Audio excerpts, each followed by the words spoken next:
right now is, of course, Daniel Pearl, the Wall Street Journal journalist who is still being held in captivity by someone in Pakistan. And Deidre, of course, you are friends with Daniel, and I'm kind of wondering because, you know, a couple days ago, a lot of the networks were reporting that he had been killed and his body was dumped somewhere, and then, of course, that report was not true.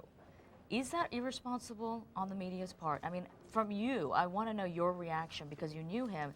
That must have been horrifying to hear that. And there were two different days that this happened. One was on Friday when the email was sent that he was killed, and then a follow-up message was by phone delivered that they wanted $2 million ransom, both of which ended up being hoaxes. Hoaxes, right. Then on Sunday, the second time that this happened was that they said that they had found his body in a ditch, and it turned out not to be him. When people from the embassy went to confirm whether or not it was him, it turned out not to be him. I've been on an emotional roller coaster with this, and I've had personally two different reactions. One is sometimes I want to know to the minute what's happening, what are the wires saying, and I call my friends who are journalists and in the media and ask them what does the wire say right now.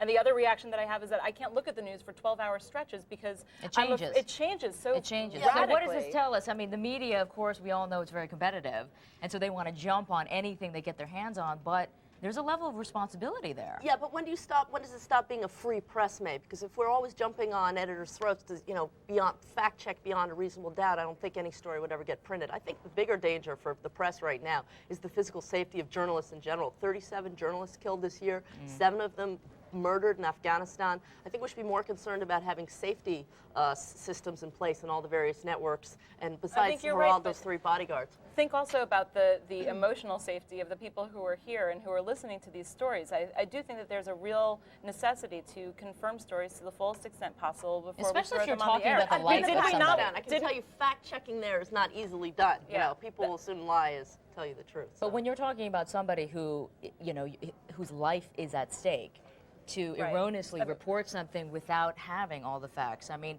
having been in that news business where you want to beat everyone to the punch, the pressure is right there. You want to be the first one, but boy, when you're talking about somebody's life and the families waiting. We had a problem on the election night 2000 with reports coming too soon and therefore being inaccurate, and we thought that was the biggest problem we could ever have with this kind of early reporting. But as it turns out, no. In fact, that's not the biggest problem we could have. The biggest problem is when we're talking about somebody's life.